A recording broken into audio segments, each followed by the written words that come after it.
What is going on, everybody? I'm back with another video. Today we'll be looking at the Tissot Visodate or Visodate. I'm not too sure which way to pronounce this name, but I'm going to call it the Visodate. This is a very elegant gentleman's watch, not too large, not too tall. I saw this and I knew I had to pick it up. But before we begin, let's go and take a quick look at the box. This comes in this very nice, very sturdy box, kind of like the Hamilton box, really, really sturdy. And then it just rests on this little pillow here, and you got your documentations on each side like that, warranty card and everything. So very, very nice. Get the box out of the way. The other thing I wanted to show is the sleeve that the box came in. And the reason why I like this so much is that it actually shows you the logos. I'm assuming that dates all the way back to 1880. So very awesome. I was really, really digging this right here. And it's kind of nice to see all the iterations of the logo. And then if you turn it the other direction, you got some of the other iterations of it too, all the way up to the present, which is, this is what I'm used to seeing these days, is this logo in the corner. Now, while I do like the other Tissot watches, there's something about the use of this 1930s font that really, really got me. And I have to say, I really like that. I really like the classiness of this. Here, let me see if I can move the light out of the way just a little bit so you guys can see it better without that extra glare on here. So this video, the purpose of the video is just to show off the watch. Not really too much of a review. I mean, it's just going to be about the watch in general. I've only had this watch for about maybe a week and a half or so, and so I'll probably report back with my another video about the daily usage and all that. Let's see, get that out of the way. Okay, so it's a very reflective watch, so it's kind of hard to photograph in video. But just to give you a look at this, let me just go and turn the crown back. So this is about a 39.5 case size. So very elegant, not as small as the vintage pieces are, you know, where they can go to like 36 mil, 37 mil stuff, but 39.5, it works well on my wrist personally. And look how nice those, the applied logo is. And you got these silver indices. There's a automatic movement. You got the date, hackable movement. So if I pull the crown all the way out, there you go. And then from here, you can obviously adjust the time and whatnot. In the first position, you can, first position, let me see here, kind of hard to feel where that, there it is. First position, you got the day of the week, and then you got the date that you can change. Obviously pull push crown for a watch such as this. I'm sure the water resistance is not great, but this is a Swiss made watch and movement. Comes in this nice kind of almost a chocolate brown leather strap, croc embossed. Here's the back of it. Let's go ahead and pop this off if I can. The clasp is signed with the classic logo on there, high polish, and I believe it's filled with some kind of a texture or something, but it does create a little bit of what's the word I'm looking for? Contrast. Thank you. But yeah, it's just a looks like it's just held on by friction. So you just clip it on like this, and the other side just snaps on, and you know it's just held on by friction. Stainless steel clasp, and just, you know, and that's how you just deploy it. Going to the back of the case here, it's a stainless steel case. It does say it's 100 feet or 30 meters water resistance. And you know, for this price point, this thing comes with sapphire glass, or I'm sorry, sapphire crystal, which is fantastic. 25 jewels. I get a shot of the movement here. Very elegant looking. A little bit of decoration on the rotor. see here, move it around the other way. I am really enjoying wearing this watch so far. It works well with a lot of different types of clothing, you know, from like a full dress shirt to just a casual shirt, you know. And it's not too, it's just not too in your face, which is something I really like. Here's the back of the band. I believe this is a 20, yeah, it's about a 20 millimeter bands or strap size. Maybe I turn around the other side here, works better. Really soft underneath here. Not suede. It almost has a suede feeling, but it doesn't have the traditional kind of suede catchy feeling, but it is very soft on the underside.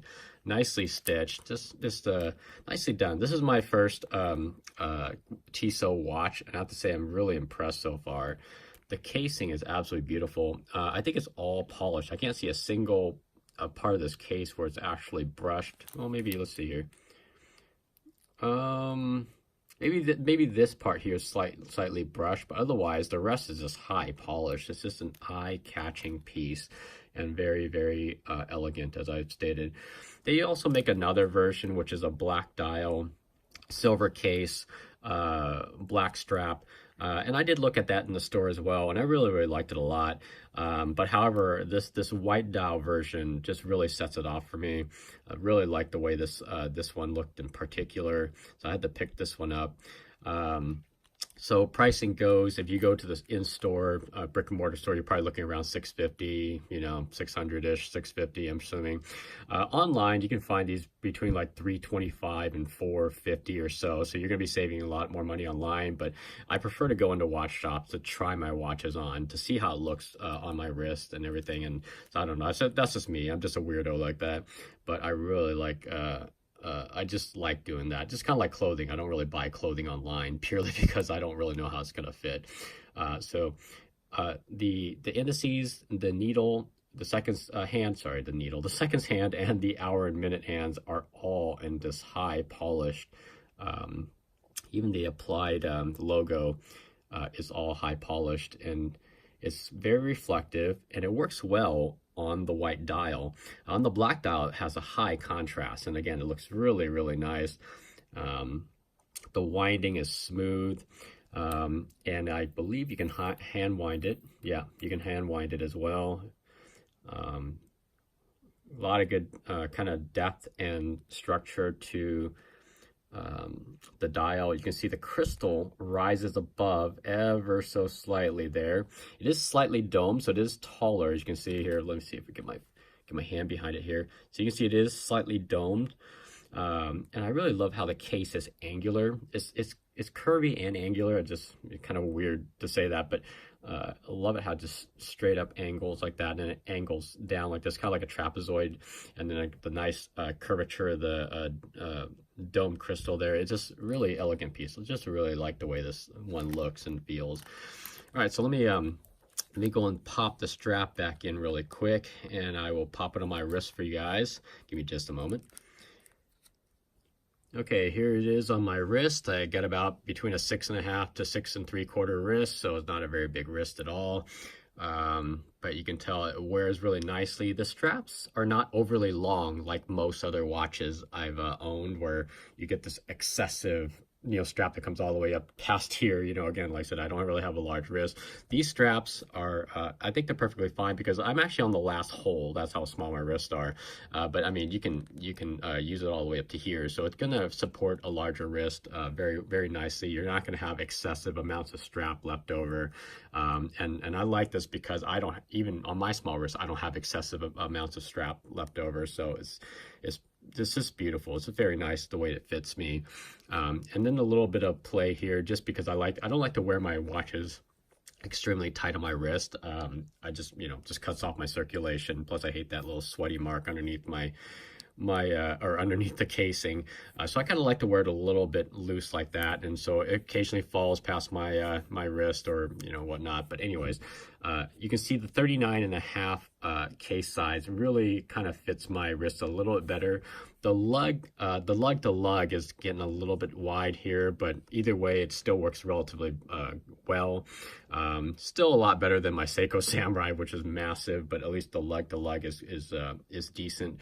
It doesn't protrude too much, but here's the, if I can get the angle on here. See, it doesn't really rise up too much above, off of your wrist. So, you know, if you wear a cuff shirt, it's still gonna be able to work pretty well. It's not the thinnest case ever in terms of being an automatic watch. I know Hamilton's make even thinner watches. I think their Intramatic line has a pretty thin case, but this one still works pretty well. And as a personal note, I do prefer watches that are slightly taller, not like comically tall, but just like this is just fine, you know, because I do like it where it pops off the wrist just a little bit and doesn't, you know, go completely, you know, incognito on your wrist. You know, this has some good wrist presence for me, and it works well for me. And the silver and white dial really pops, so I'm really liking this watch a lot. But anyways, let's just get this off the wrist.